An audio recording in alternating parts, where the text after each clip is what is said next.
Once again, we will be going over a Haftarah portion, and this time will be YAH, which is the Haftarah for the second portion in the book of Shemot or Exodus, or the second Sidra in the book of Shemot or Exodus. We, like we do every week, the person who will be conducting the review is none other than one of my teachers and my mentor, Nasik, Zurishaddai Yehudah, and I pray that the Most High God be with him, guide him and protect him as he goes over this portion. How are you, Nasik?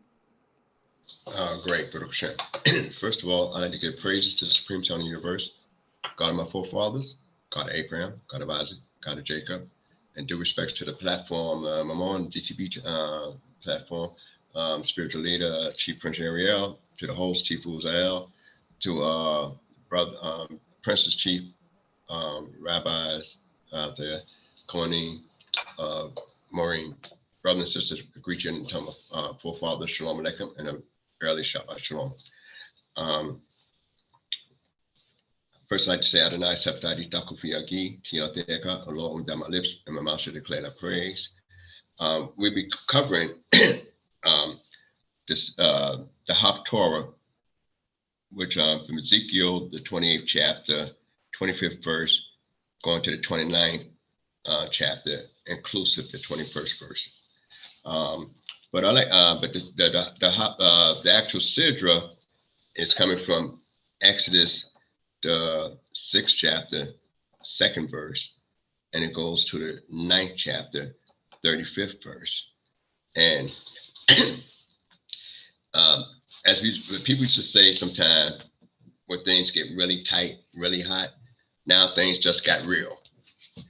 We know that in the beginning of Shemot, that Moses was encountered God, and he was sent on a mission, and he was reluctant to go on that mission. We know that from the previous Sidra.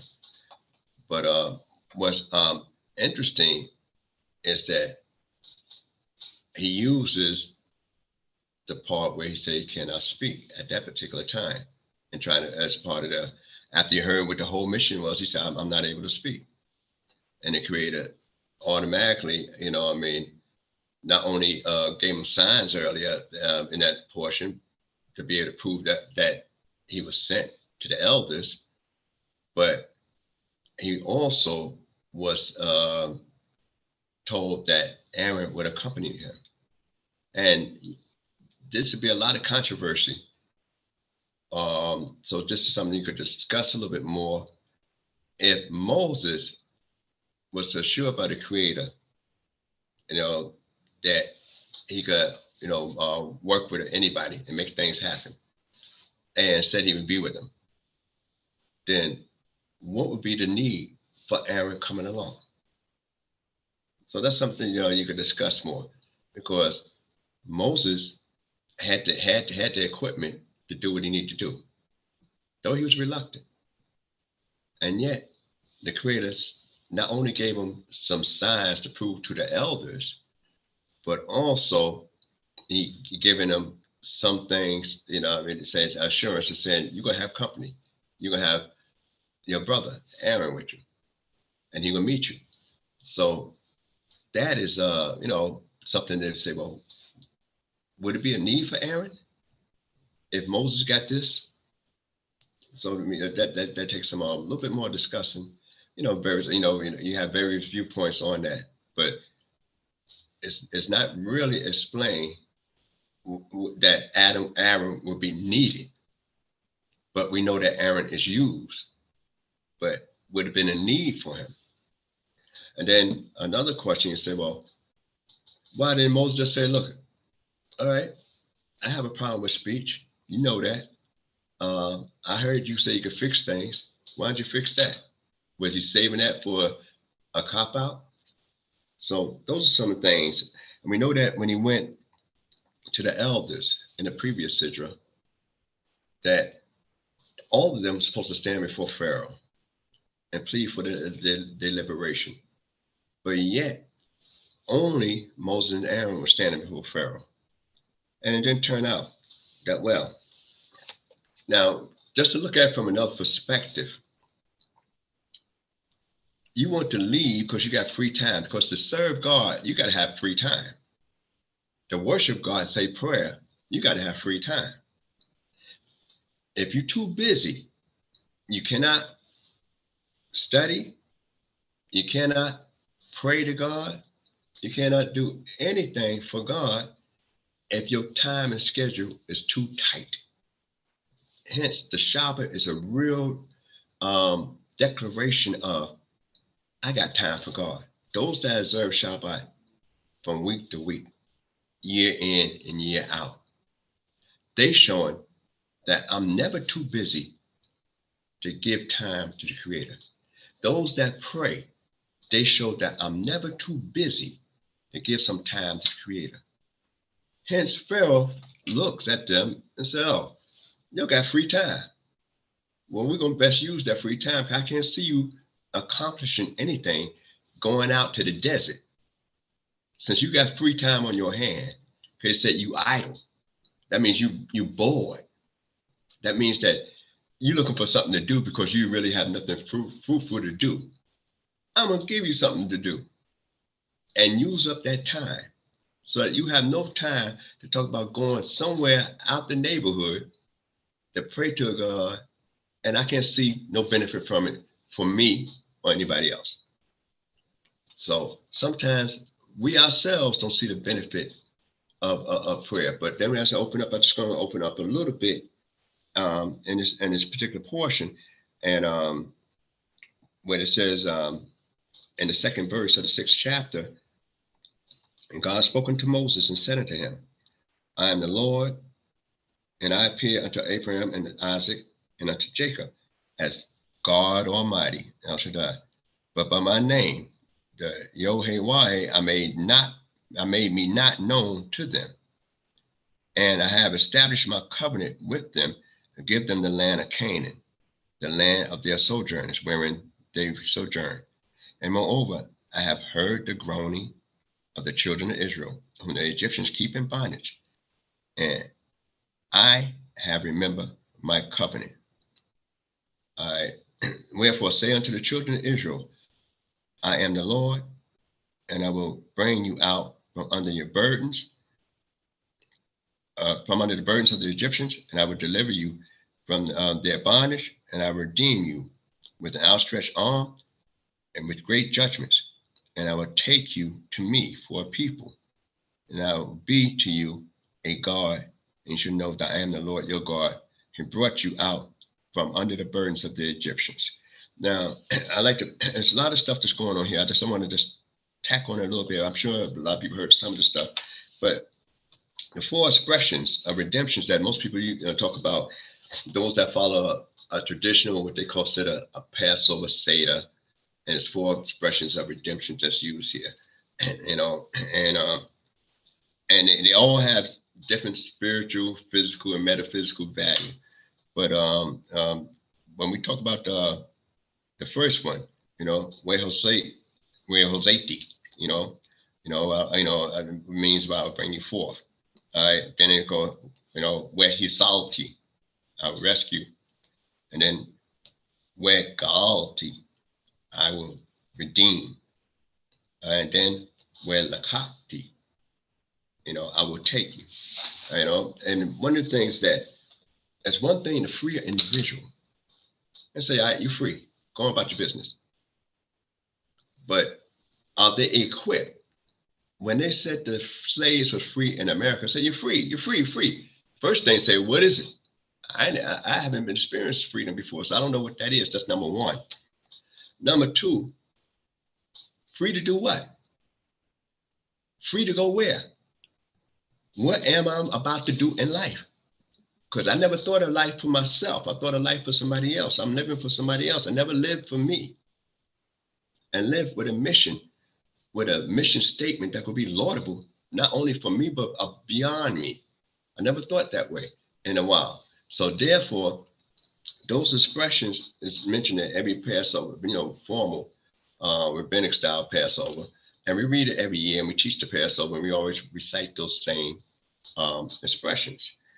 But what's interesting is that when the Creator say that he wasn't known through the Tetragrammaton to the patriarchs, because Moses come back with a complaint, an issue from the last century.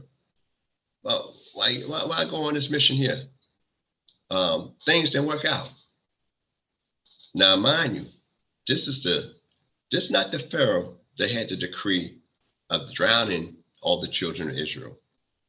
You know, this ain't the Pharaoh that started the enslavement. This is a Pharaoh that kept most stuff intact, except for the destruction of the males directly. but the other policies, he kept that intact. So when we look at that in the creative sentiment, like I said earlier in the last portion, that it was a mission not to go completely right away.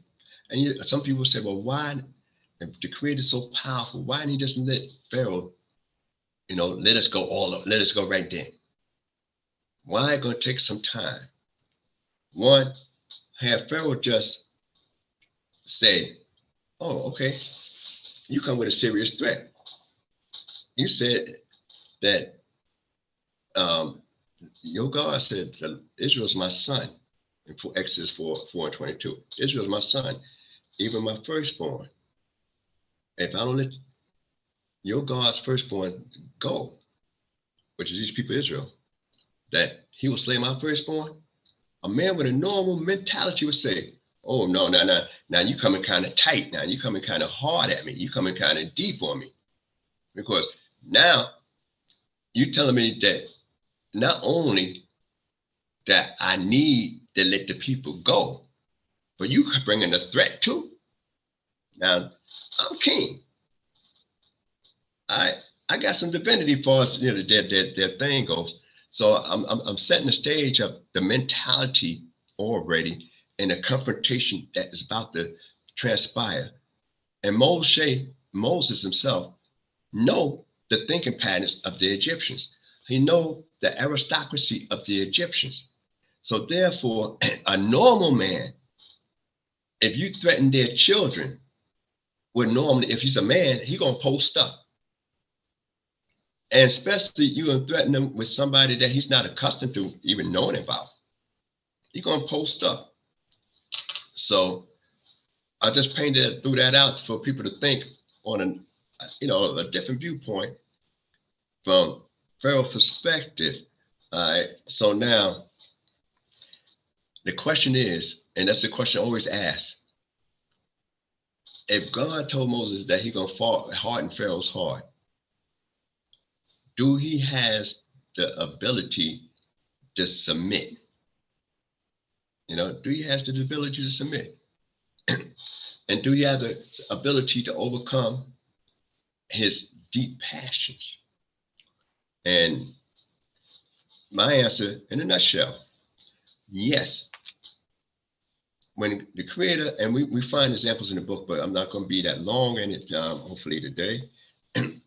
We find examples in the book when an evil decree comes from the Creator, or a hard decree, I should say, not evil necessarily, but a decree that's going to be damaging for an individual. The Creator, according to the individual repentance and submission, will change that harsh decree. He did it with Ahab. He did it with, the city of Nineveh.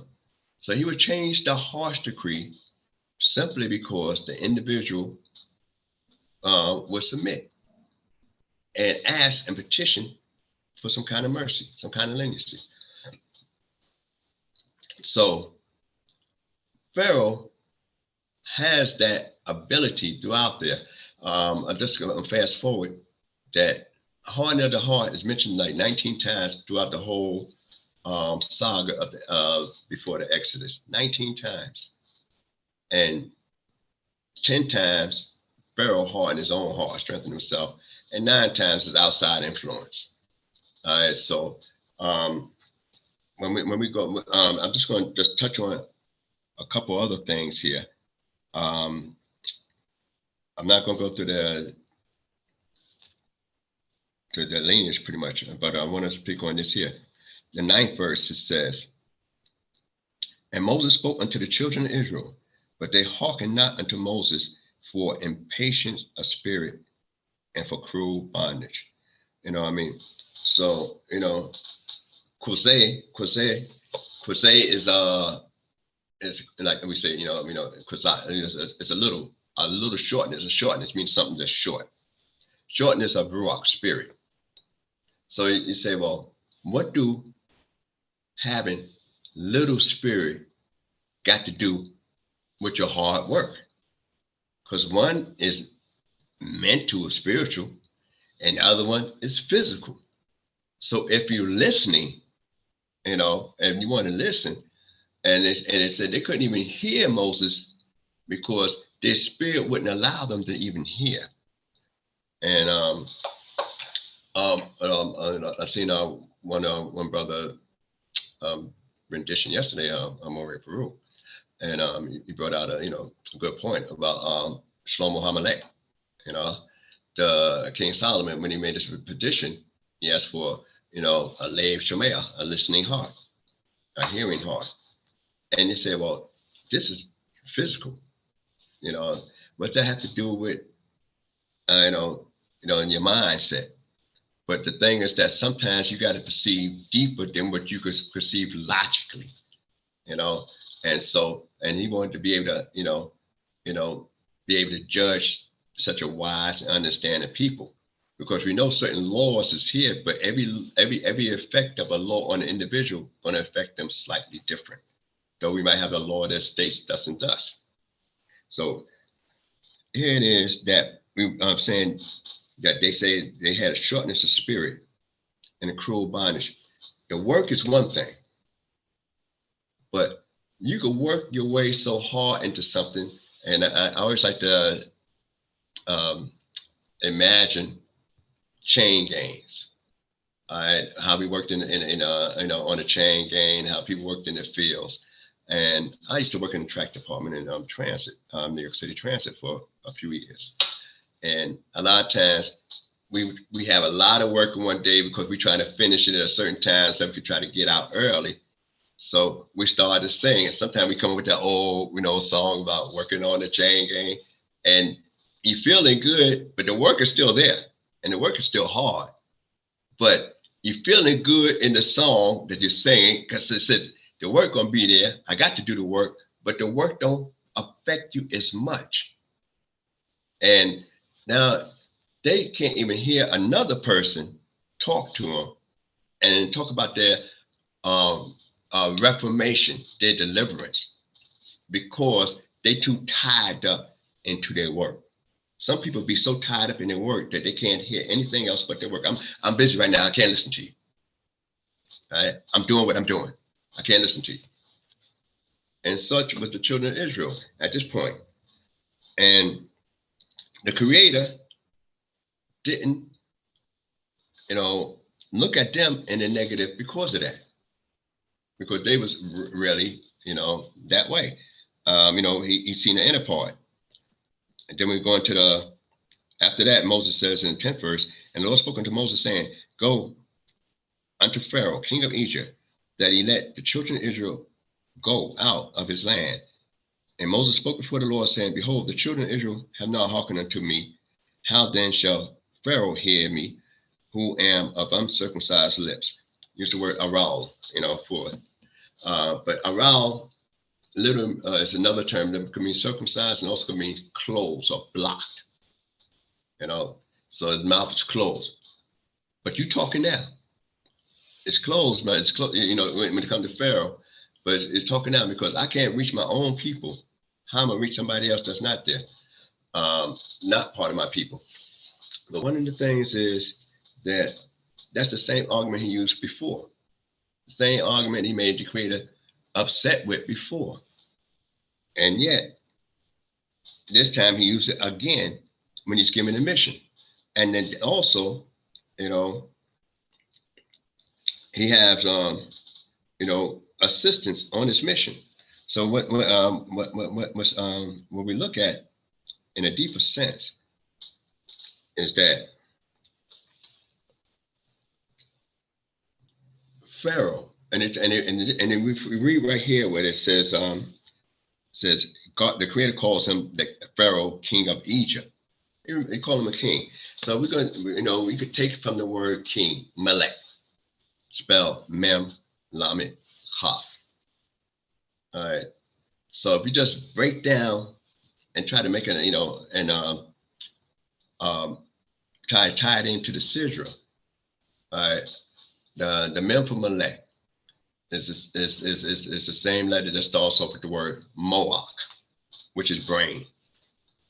All right, the Lamed, lay for heart, and Kaved itself, which means heavy, but it also means liver. It could mean lead and liver. All right, so that same root is talking about the liver.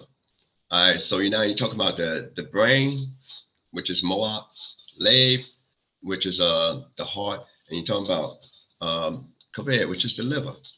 So when you look at that, said a king must first be able to think intelligently with his brain. And he's supposed to have some kind of heart and compassion coming out of there.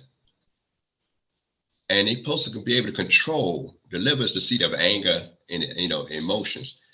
The Kaved Moses used sometimes when he first said that he couldn't speak, he used the same word Kaved, which is in the early part of the Sidra, which is of heavy tongue. So Moses was like the opposite, because now Moses is not a king, Pharaoh's a king. Moses has compassion, Pharaoh don't have compassion. But Moses himself said, I'm just basically not adequate. I don't feel adequate enough to really speak, because I want to speak to compassion. I want to speak to some kind of intellectual level, be able to reach him. But the Creator said, look, you got to be able to reach Pharaoh in all those levels, intellectually, and also from his heart, and also deep down into his being. He said, go up to him. He's a king.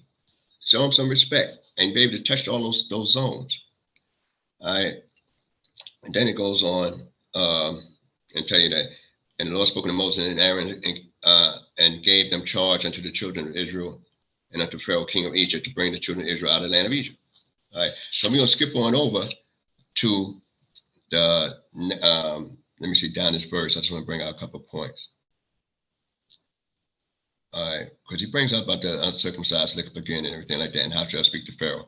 But let's look at the seventh chapter rather, in the first verse. And the Lord said to Moses, see, I set thee in God's stead to Pharaoh, and Aaron thy brother shall be thy prophet. All right, so, and thou shalt speak all that I command thee, and Aaron thy brother shall speak unto Pharaoh, that he let the children of Israel go out of the land of Israel, out of his land. And I will harden Pharaoh's heart and multiply my signs and my wonders in the land of Egypt. So a lot of people say, oh, that's cruel now. Now, this really the first time you read about where the Creator said, I'm definitely going to harden his heart now. All right. Before, he said, because I will harden his heart on the beginning of the mission, but you didn't see where it was hardened by the Creator directly then. But in this time, in this particular Sidra, you find out that the Creator said, look, I'm going to harden his heart. Now, what do it mean to harden a person's heart? And that's the question. It means make you do what you really feel you want to do. When a person drinks and tell you something about yourself, he's really opening up his heart. If a child, real young child, don't know much about embarrassment, they're going to tell you about what they think about you. If they're very young, say, I don't like you because you do so and so and so. And that's what they mean at the time, not rationalizing. And just like a drinker, he's not rationalizing, he's telling you what's really inside him. So when they say the Creator harden his heart, it's like, in the Hebrew, it's more of an intensity. I'm a harden is already hard heart.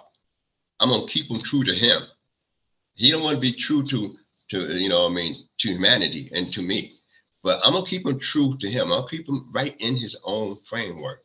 So that's and that's a big difference, because some people, as we see in the story, go back and forth. All right, so when we're gonna skip on down, you find the age, Moses 80, and then you find that his brother's 83. The ages that's given earlier and the wives that's given earlier in the 6th chapter was basically to show that these people have real pedigree, and you like to know the priest line, and also it's a humbling thing because Moses and Aaron, that's how Moses didn't make up some laws when you're going to have a law that prohibited certain relationships, which him, his brother, and his sister come from. So, if anything, if you're gonna make a law, you're gonna make a law where it's not damaging to you. But he didn't make that up. He got these laws from the Creator. So those important points to realize there. So it's a humbling experience, but certain things change over a process of time with the Creator. And in the 8th verse, it says, "And the Lord spoke to Moses and unto Aaron, saying, When Pharaoh shall speak unto you, saying, Show me a wonder for you, then shalt thou say unto Aaron, Take thy rod and cast it down before Pharaoh, that it become a serpent. And Moses and Aaron went unto Pharaoh, and they did so as the Lord had commanded. And Aaron cast down his rod before Pharaoh and before his servants, and it became a serpent. Then Pharaoh also called for the wise men and the sorcerers, and they also, the magicians of Egypt, did in like manner with their secret arts. All right. For they cast down every man his rod, and they became a serpent. But Aaron's rod swallowed up their rods, and Pharaoh's heart was hardened, and he hearkened not unto them, as the Lord had spoken." Now, one of the things is Pharaoh said, "Demonstrate something. Show me what you got." Because the first time he didn't ask for that. Moses comes in to the most powerful guy on the planet at the time and talking about, I want to kind of stop your economy, and also with a threat. And then he walks right out without being hurt. You got to think the Creator's with him then. And then he goes back in, and the Pharaoh said, "Look here, show me something." And he had all his guys there when Aaron threw down his rod. And what's interesting is that the 3 signs Moses gave, God gave Moses in the beginning, the rod turned to the serpent, hand turned to leprosy, and water turned to blood. Only 2 of those are used again, other than before the elders. And as we know, when we talk about the first plague, which is the river turning to blood, and we know right now with the rod turned to serpent, we don't read about the plague of leprosy being demonstrated any further other than before the elders. And as you could say, well, why 2 out of 3 is used twice in 2 different situations for 2 different representations, and whereas one of them is omitted.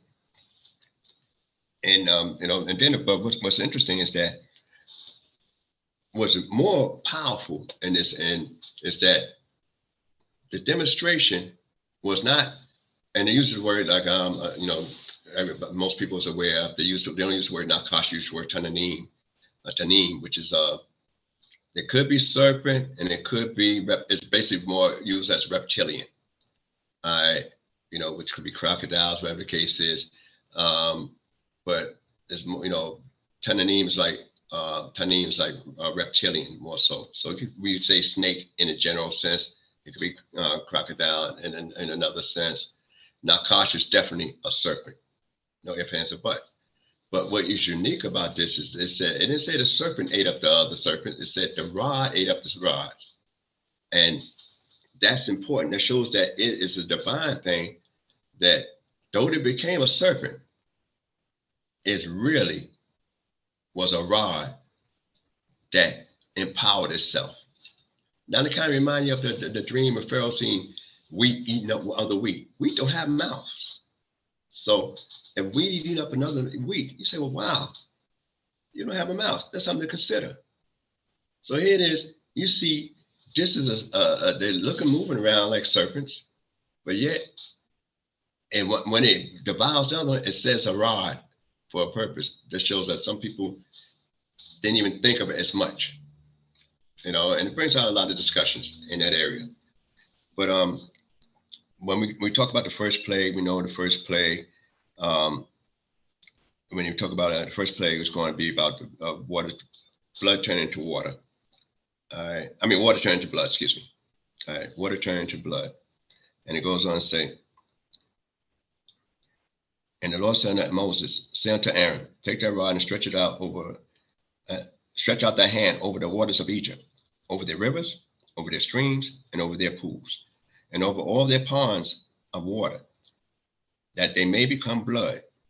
And there shall be blood throughout all the land of Egypt, both in vessels of wood and in vessels of stone. And Moses and Aaron did so as the Lord commanded, and he lifted up his rod and smote the waters that were in the rivers in the sight of Pharaoh and in the sight of his servants. And all the waters that were in the rivers were turned to blood. And the fish that was in the river died, and the river became foul, and the Egyptians could not drink the water from the river. And the blood was throughout all the land of Egypt. And the magicians of Egypt did in like manner with their secret arts. And Pharaoh's heart was hardened. All right. He said, well, you didn't impress me. They did the same thing. Those are the catastrophe, because they refer to Egypt, the Nile is the gift of, Egypt is the gift of the Nile, or that's their main thing. And it's not just dealing with the deities, but you're talking about blood and it's killing the fishes. And you say, well, a lot of people ask, where the Egyptians got the waters, the magicians? One, it talks about in vessels. I mean, some waters that was not even in the river. It was in wooden vessels or stone vessels. It turned to blood. That's magic. I mean, that's magnanimous in that sense. That I'm sitting here, and if I had, say it was a stone vessel or a wooden vessel, somebody hit that turned to blood.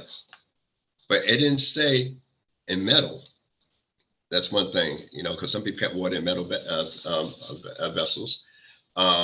They said the Egyptians dug around and to find water. And we know that the plague lasted 7 days. So one of the things, when the Creator told Moses that he's going to do signs and wonders, in the midst of Egypt, the only thing he said right away in the beginning was, if you let my people go, my children go, I'm going to slay your firstborn. He didn't say nothing about, I'm going to start doing all these damaging with plagues and stuff like that in the beginning. All he said was that if you don't let my people go, my son go, I'm going to slay your firstborn. So Moses don't know how long this is going to last. Aaron don't know how long this is going to last. They don't know how many wonders and signs that the Creator is going to do. We know from hindsight it was 10. But right now, in Moses' stage, Aaron's stage, and the part of the book, we don't know how many plagues supposed to come at that time. So, so we just say, well, you got X amount more to go because of hindsight. But we don't know from this point on. All right. Next one, we know about frogs. And that's when Moses himself asked Pharaoh, when you want me to get rid of the frogs? Because the magicians did the same thing, call for frogs to come forth. But can you imagine frogs not even inside your land, your houses, your windows, and your ovens, but also inside your body? The frogs, say even within them. So we just think about the oven. And one of the things about blood, water is usually cool. Blood is warm. So water had to change its temperature, before blood to be there. So the water changed from cool to warm, became in blood. Frogs itself stays in the water, which is cool, but yet they went inside the oven where it's pretty much hot, and also inside people's bodies, which is pretty much hot. So those things there should say, wow, this is more than I can stand. And then Moses, this one time where Moses told Pharaoh, asked Pharaoh, when you want me to get rid of him? He said the next day. And everybody, pretty much know that you've got a problem you want to handle yesterday. You want the problem to last another day. But it's to check to see if they handle it, they'll go out on their own. That's one of the things that reasons that's given, that you want to see if it goes out on its own. Then when we look further into it, Moses had to, and that's the only time you read where Moses actually cried out to the Lord concerning a plague that hit. Then the third plague, was lice, when they struck the ground and, lice come up, man and beast all over the land of Egypt. Israelites were subject to those same three plagues, all right? The plague of blood, plague of frogs, and the plague of lice. And that's something. There's no difference between the Israelite feeling the same blood as anybody else. So now you can say, okay, we all in this together. So you can understand why Pharaoh might have been looking a little hard, said, they're getting hit too. So it ain't, I don't know if it's God, because he said, if them your people, why they getting beat down?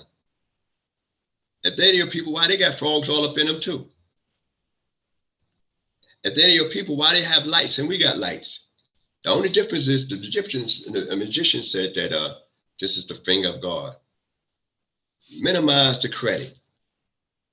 So instead of saying it's the hand of God or the powerful blow of God, they said it's just the finger of God, so it's not really that bad. I mean, but everybody got the lights in Goshen and amongst the Egyptians. And what's unique is that the borders, instead the borders is defined. That means that the frogs or the lights didn't go outside the borders. All right. So one of the things I'm going to speak on just a quick moment is that when you talk about the plagues, the Creator sends a warning for the first plague, the second plague, the third plague just jump off, boom. And that was the pattern. Fourth plague, fifth plague, warning.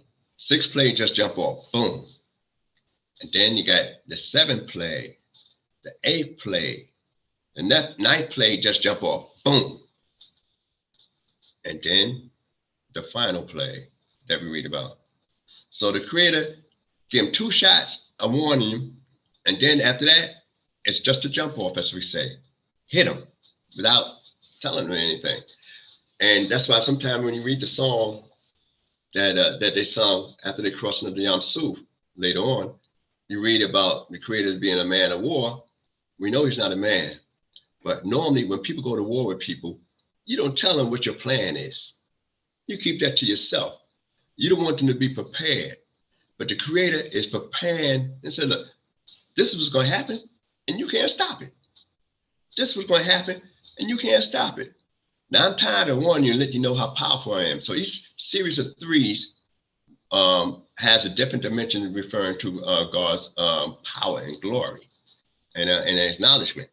So it's only on the 4th one that we read a little different in the plagues. So let me just fast forward just a little bit.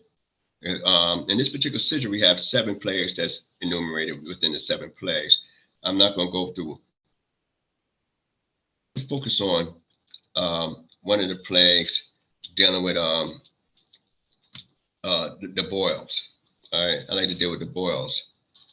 All right, and what's unique about the boils, and then I like that particular plague. I like to explain that one in itself. Is that when we talk about the plague of the boil, which that comes up, is that Moses and Aaron is told to take 2 handfuls of ashes, such. So Aaron got 2 handfuls. Moses got 2 handfuls. 2 handfuls. And they put it in Moses' hand, one hand. So you got 3 hands filled up of ash in one hand, when one hand was already full. All the hands was full in the beginning. That's a miracle in itself. And then how they stayed together in that one hand. That's something to consider. And then they throw it up in the air. He tosses it up in the air. You know, and everybody know, just a handful of ash, you can't throw it hard before it's spread out, before you even get past your face. You know, if you start down here and throw it up from waist high, it's already spread it out. So the miracle is ash don't just go up like that. You just can't take a bunch of ash and toss it way up in the air. But yet, this was the Creator told Moses. And so people seeing that, and in sight of all that, you would say, hey, there's some strange stuff going on. Very strange.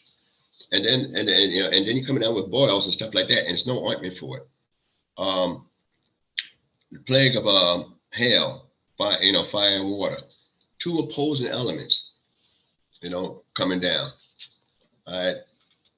That's the Creator gives you gives them a warning, and a warning because people could be killed in this area. So some people were saved on that. Some beasts were saved on that because stuff. It says stuff in the field. The beasts in the field, whoever's out in the field, got pelted with it. All right. So but what's interesting, I like to go into near the 33rd verse of the 9th chapter, and it said, Moses went out of the city from Pharaoh and spread forth his hands unto the Lord, and the thunder and the hail ceased, and the rain was not poured upon the earth. All right, so now you got hail and fire coming out, whipping down on everybody, but yet you, Moses, and I'm sure he ain't walking out there by himself. Aaron ain't gonna stay there. And you walk out in the midst of all this coming down, boom, boom, boom, boom, boom, boom, boom, boom. And miraculously, you ain't being hit. You're not being bombarded. And you goes out, and it's coming from up high. And you still gotta look up and raise your hands after you walk a good ways out the city into the open. Some say, why out the city? You don't want to be around no idols to get the idols any credit. You go outside in the fields, this is open territory. All right, you walk that distance and then raise your hands for it to stop. Those are, so when we think about those plagues, signs, and wonders, that's what's going on. And like I said, no one at this point know how many it would take. Some say, like since the judging from the plague of water, and I'm just sharing this, not that I could prove it, is that when the river turned to blood, and it said it lasted 7 days, almost like a woman that's on Anita, she got 21 days before something else happened. Boom, she back into that same cycle. 21 days, another act, boom. So some say that each of those, lasted for a period of 7 days and stuff like that. Those different plagues. That's just something I would share at this particular time. But I'd like to bring one point that I think I went past before I move forward. And the 27th verse of the 9th chapter. I'm going back, and still in the 9th chapter, but the 27th verse. It said, this is during the plague of hail. And Pharaoh sent and called for Moses and Aaron and said unto them, I have sinned this time.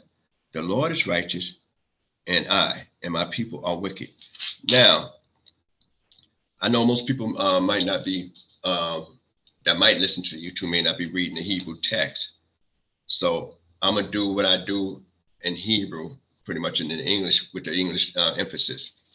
All right, so now I'm going to read that same verse again. All right. But I'm going to take it from the quote of Pharaoh. In 27th chapter, the ninth chapter. Hope you can follow me a little bit, follow what I'm saying anyway. It said, and this Pharaoh said unto them, I have sent this time. Oh no, I went too far, right? Did I went too far? Just want to make sure. Yeah. I said, I know, no direction. Let me make sure I get this right, because I don't want to mess this up. 16th chapter.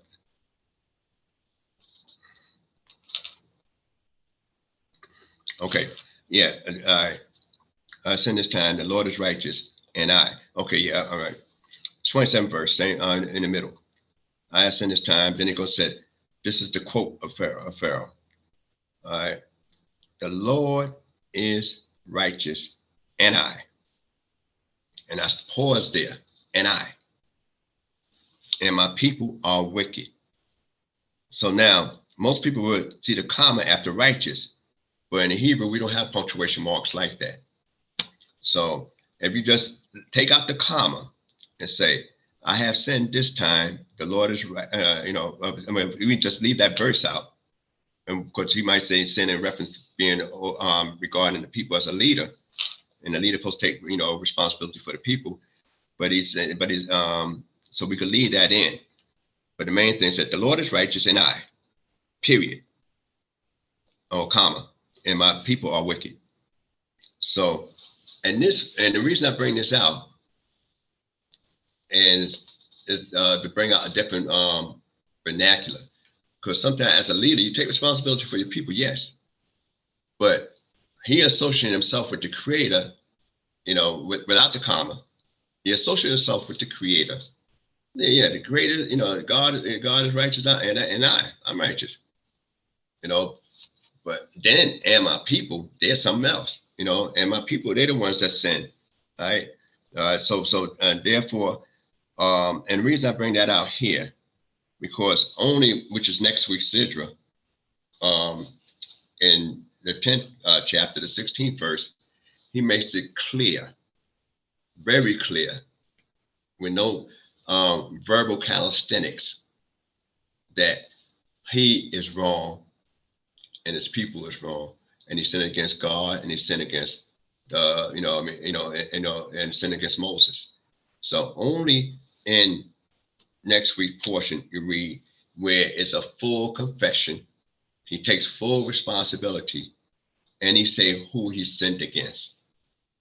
But in this particular portion where it's read, it's almost, if you read it without the comma, without the punctuation, like I said, in Hebrew, we don't have the punctuation marks. They put it in the day so they could have a certain train of thought. But in the text and on scrolls, as it's written, you don't find punctuation marks. So you got to try to figure out the context. So in the context without the comma, you will have that he associated himself along with the creator himself. And the people, they're the ones that's really out the box. They're the ones that's really wicked. I mean, you're God, I'm a God. We on the same sheet of music with that. But I bear the responsibility for our people, but they're the ones that's doing it. Sound like one of our kings one time, so to speak, when he blamed the people for something that he's responsible for. But we're going to go straight ahead into the Haftarah, which is in the book of Ezekiel. And then the book of Ezekiel coming from the 28th chapter, the 25th verse. So I'm be reading from that particular portion there.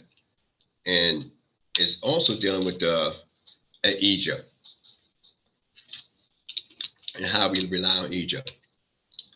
See, the thing is that people have a slave mentality. And that's why it had to be a guy like Moses that didn't have a slave mentality. It's hard for a person that's in slavery to shake off the mentality. I know many years ago, when I was a little kid, I noticed people that come from the South, or if you ever visit anywhere, anybody close from the South, anytime they seen, say, white folks say, Mr. So-and-so. You say Mr. So-and-so. Anybody else, you might not say Mr. So-and-so. But with them, you got to say that. You got to bow your head, nod your head, do that kind of stuff. From a slave mentality.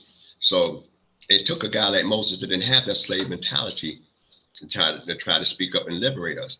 Aaron himself, though he lived there in Egypt, he's still there with the people. But Moses didn't grow up in that. He grew up, in the palace. He grew outside that kind of oppression. So we're gonna pick it up from Ezekiel the 25th, 20th chapter, 25th verse. Hallelujah. Hallelujah. We're in the book of Ezekiel chapter 28, starting from verse 25. Thus saith the Lord Yahuwah, when I shall have gathered the house of Israel from the peoples among whom they are scattered, and shall be sanctified in them in the sight of the nations, then shall they dwell in their own land which I gave to my servant Jacob. Hold right there. All right. This is insurance. Now, Ezekiel himself is one of the captives that's taken along in Babylon, basically 10 years before the destruction of the temple, around that period of time. Now, one of the things that when Moses is introduced in the beginning of the Sidra of YAH, and the Creator said that I appeared before Abraham, as God Almighty, El Shaddai, but now, but his name, the Yod-Heh-Wah-Heh, is a name that he actually will be revealing himself to the people now. But the patriarchs, like I said last time, he made promises. And our time, this period of time, he was going to fulfill those promises. So a covenant is a contract, So when we talk about, the book, as far as Torah and our relationship with the God, it's a serious contract that we accept it, and we find out that we accept it, and we can support it in scriptures. People don't think about, the contract in a sense, because they figure, hey, I didn't sign on the dotted line, but the Creator said that he made the covenant not only with the people that's there, but those people that's not here that day. So when we adapt this way of life, and when we think about the Tetragrammaton, and like I said before, for us, God is not known by a name. He's known by what he does. That's why Yea, I will be that I will be, is something action. It's about you guys show me something. All right. And the Yod-Heh-Wah-Heh, and we go backwards instead of saying, and say, if we say something like Hayah, Hayah, just backwards of the name, the Yod-Heh-Wah-Heh, what we have is the past tense, Hayah, present tense, Haweh, and the future tense, Yeh. So past tense going just from that tetragrammaton backwards. Hayah for the past tense, Haweh, present tense, and Yeh. Sound like that Adom Alam Asher Malach, Wahu Yah, Wahu Away, Wahu Yeh B'Tifara. That's what most brothers and different people say. But if we look at it, it's the tetragrammaton that we would say. And the reason I come from a school we didn't say it as much, it's not a law not to say it, but if you use something too often, you kind of diminish the value. But but you're held accountable if you say it in the wrong frame, and take it for vain. So that's one of the reasons why we don't say it's too holy not to use, like, rabbinically, they say it's too holy not to use. We don't say that. But what it is that if you're reading scriptures, you're conveying it, they're using it regularly. That custom came about after the Babylonian captivity, during that particular time. So I just like to explain those different things there. So you could continue, Chief. We're going to verse 26. 26, yes. Verse 26 reads, and they shall dwell safely therein, and shall build houses and plant vineyards. Yea, they shall dwell safely when I have executed judgments upon all those that have them in disdain round about them. And they shall know that I am Yehudah their God. Ezekiel chapter 29. Right. It reads, verse 1. In the 10th year, in the 10th month, in the 12th day of the month, the word of Yehudah came unto me, saying, Son of man, set thy face against Pharaoh, king of Egypt, and prophesy against him and against all Egypt. Speak and say, Thus saith the Lord Yehudah, Behold, I am against thee, Pharaoh, king of Egypt, the great dragon that lieth in the midst of his rivers, that have said, My river is mine own, and I have made it for myself. Right, stop right there before we get to the 4th verse. All right, the 10th year, the 10th month, and the 12th day of the month. Right now, at this point, Ezekiel's talking about during the reign of Zedekiah, the last king of Israel before the destruction of the temple. So that's the 10th year it's referring to now. Later on, they're going to be talk about the 27th year of Nebuchadnezzar's reign, which is different. So we got, because a lot of times we find people who say, well, what year is this? How are they calculating this year? The year of one king's reign. And how we know it's about Zedekiah, because who's looking for dependency? And like I said, and this is before the actual destruction of Jerusalem. So, and you figure Jerusalem is, they say 586 BCE, give or take, that the temple was destroyed. But Ezekiel and all them and Daniel and them about 597. They had captives, people going back by the river Kabar. So you're talking about 10 years, pretty much, at that particular time frame. So and Zedekiah basically had 11-year run. So the first part is talking during his particular reign, because people depending on outside sources. All right, so Israelites, you figure the people that enslaved you, you're going to depend on them. Centuries later, you're going to depend on them. Jeroboam had ran down into Egypt, and then he started building up some calves later on.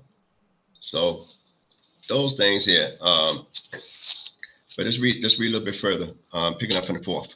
Verse 4, it reads, And I'll put hooks in thy jaws, and I will cause the fish of thy rivers to stick unto thy scales.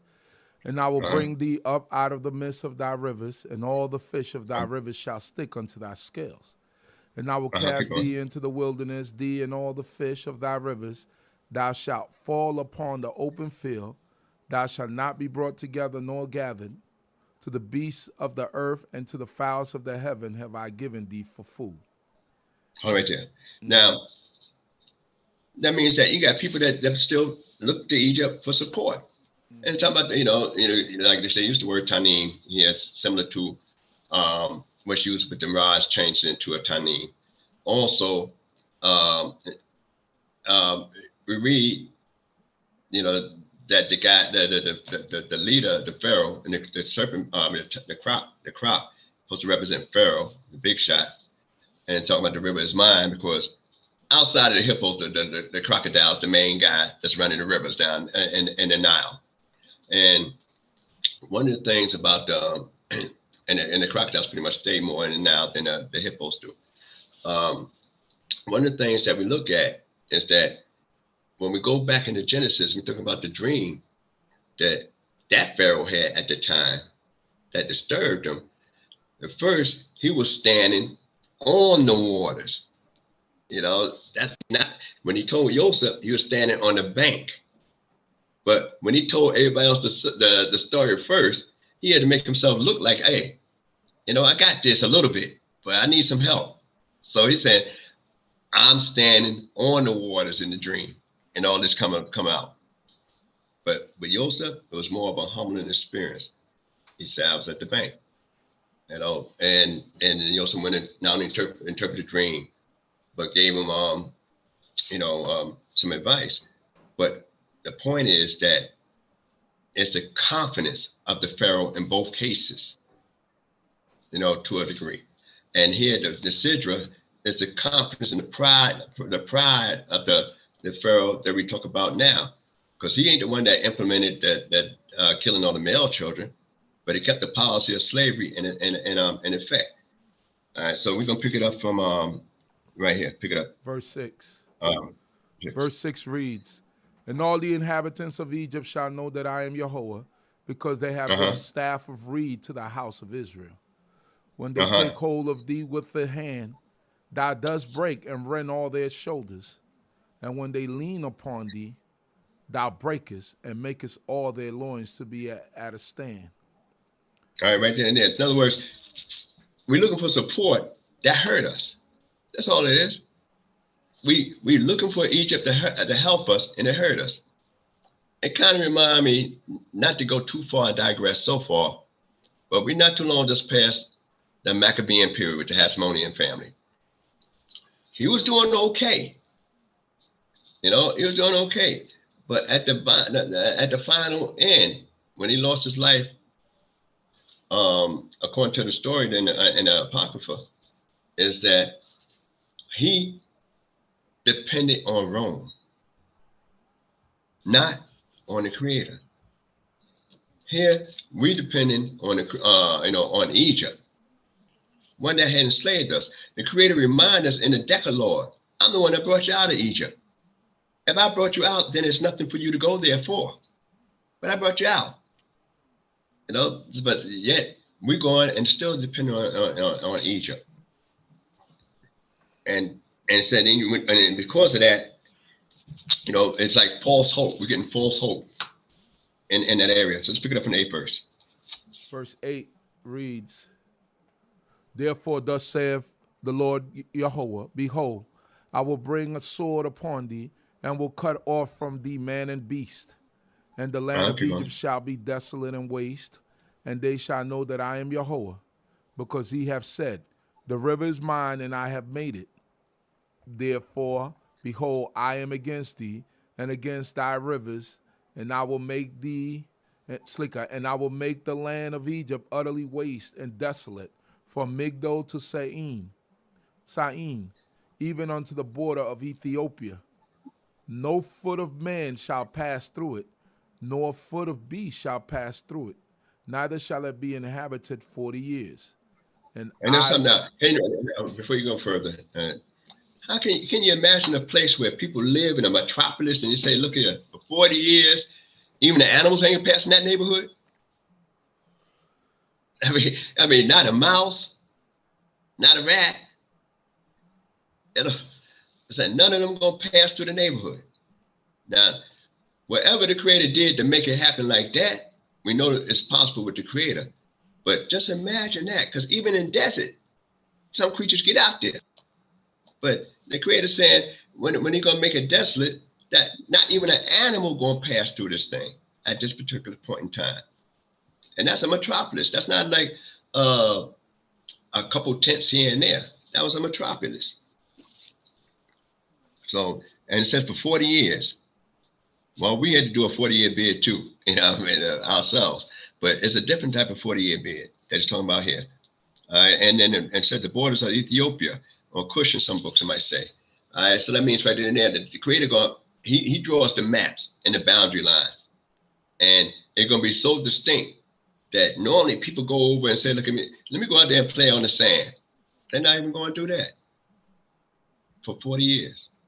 And that's something. And that's something to consider. Pick it up the 12th verse. Verse 12 reads, "And I'll make the land of Egypt desolate in the midst of the countries that are desolate, and her cities among the cities that are laid waste shall be desolate 40 years. And I will scatter the Egyptians among the nations, and will disperse them through the countries. Keep going. For thus saith the Lord Yehovah, at the end of 40 years will I gather the Egyptians from the peoples whither they were scattered. And I will turn the captivity of Egypt, and will cause them to return into the land of Patros, into the land of their origin, and they shall be there a lowly kingdom.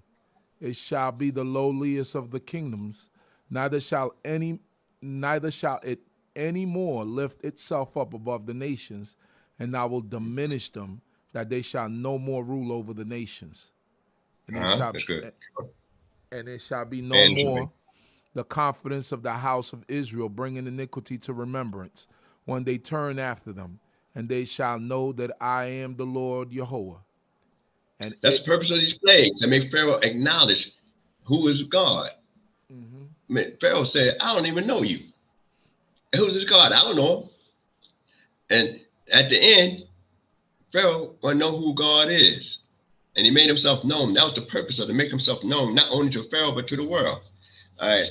But one of the things is that the Creator says right then and there that if you're going to gather the Egyptians and bring them back to their land after the 40-year period, how much more for Israelites? So when people, and that goes even more to my question. I mean, to the question that people always ask, what it takes for us to get together. The Egyptians can't even get themselves together. I can't identify who's an Egyptian. I can't just go on a color basis. If they scattered throughout the empire, then they're going to look like some of everybody. We got I'll just say one of the great Yankee players, of contemporary Yankee players, Ron Jeter. Derek Jeter. Derek Jeter, yeah. Thank you very much. I'm thinking about this other guy from martial arts.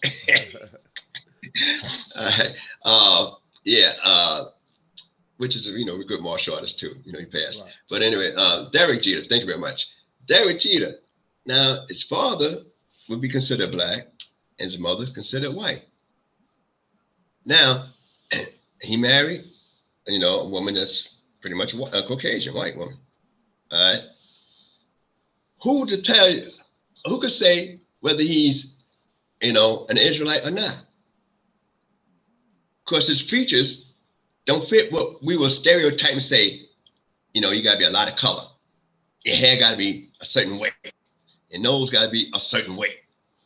And then he married and got kids by this other woman. So now, if I go just on a physical look, and that's just him, not to be disparaging or anything like that. I'm just saying the futility of us trying to say we're going to get together and gather all Israelites. And we're going to come together, because we look at some people in our family and say, you sure you're family? I said, I don't know where you come from. You look like anybody I know that have been around. So that is one of the reasons why it's never in our power to gather all Israel. And the Egyptians is not going to gather themselves. So when we say, and I always hear this thing about, you have the United Arab Republic, you don't have no Egyptians in the land of Egypt. How you know? How you know? Anwar Sadat, well, he definitely fit the mold. The late Anwar Sadat that was assassinated. So,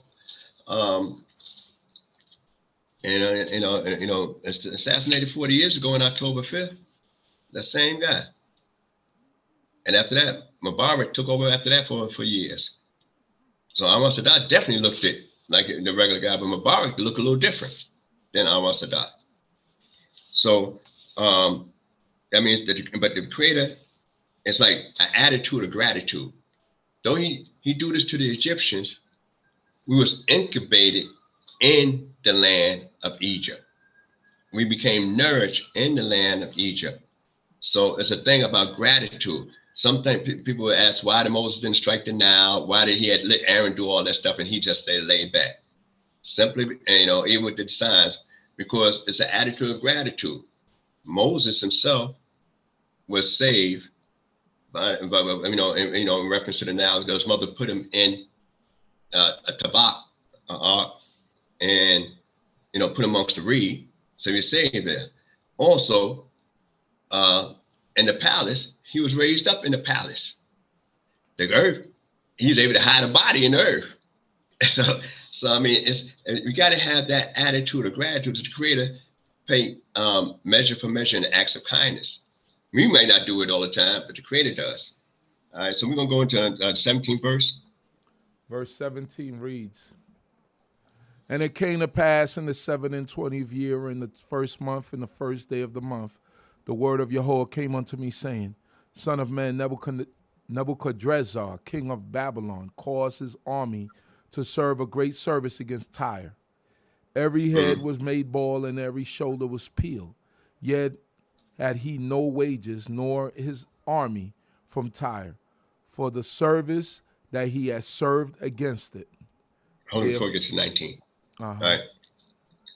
So when it said the 20th year, in the first month, and the first day of the month, all right, that's dealing with Nebuchadnezzar's reign.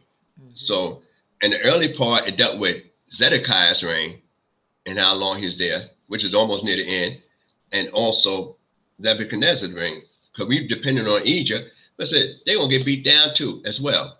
They just had less jail time than we got. That's all. They get 40 years, where we're gonna get 70. All right, and when Creator gave us mercy by letting us out a little early. All right, 19th verse. We only got a couple more verses there. Verse 19, it reads,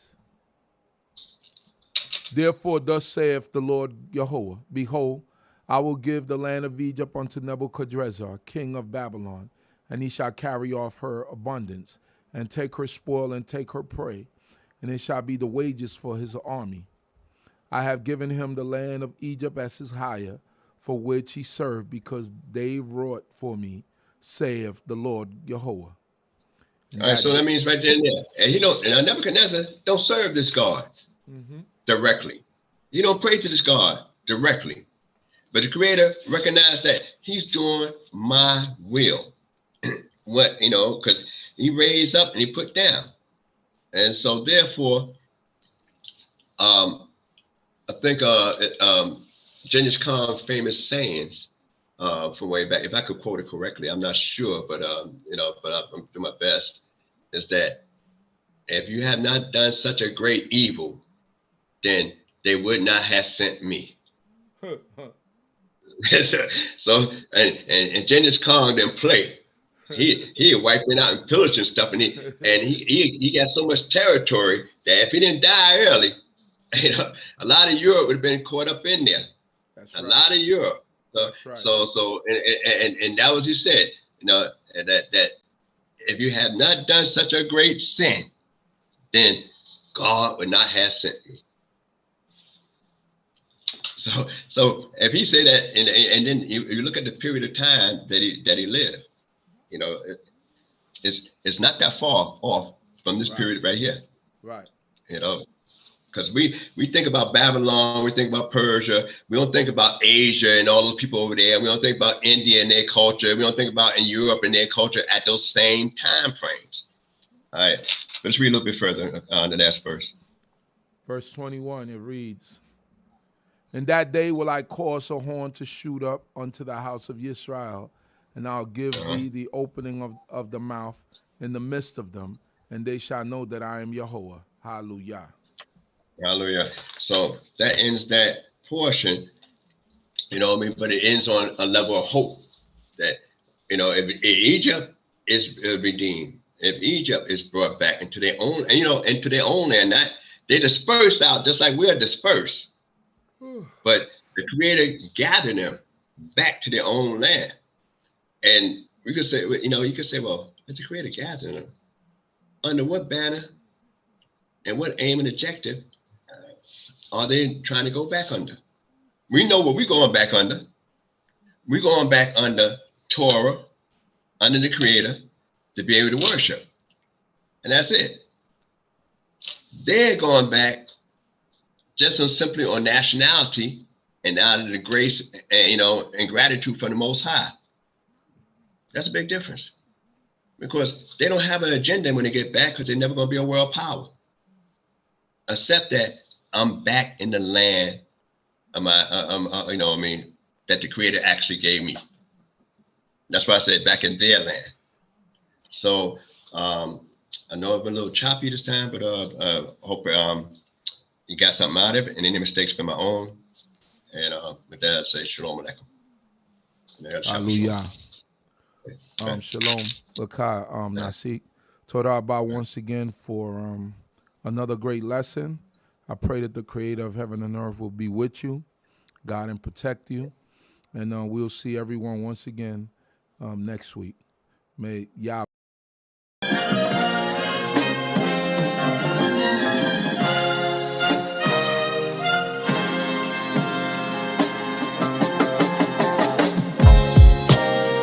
Salah, Salah, Salah, Salah,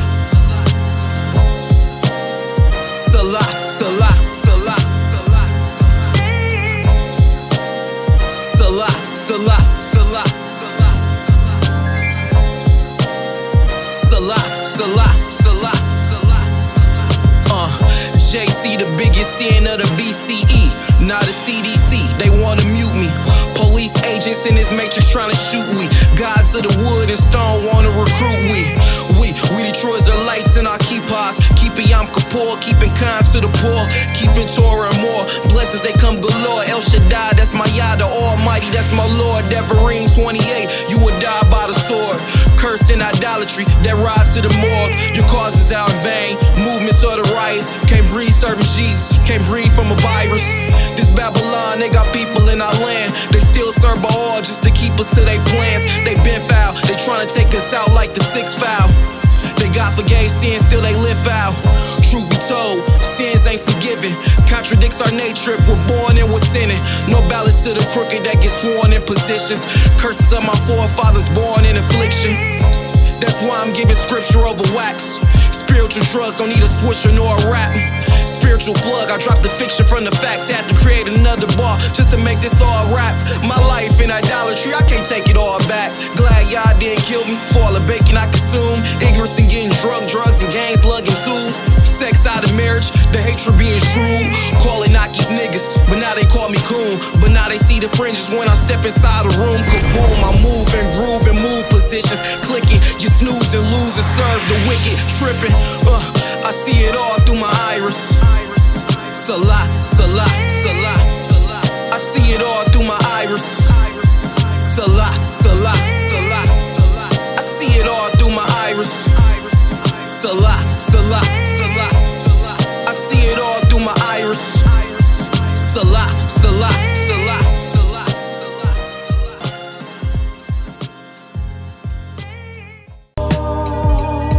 Yeah.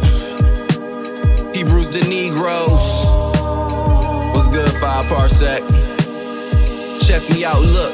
Knock, knock, this that knowledge dropping duo. Do it big like it's sumo, still stacking like Duplo. Get the kudos when we linking up.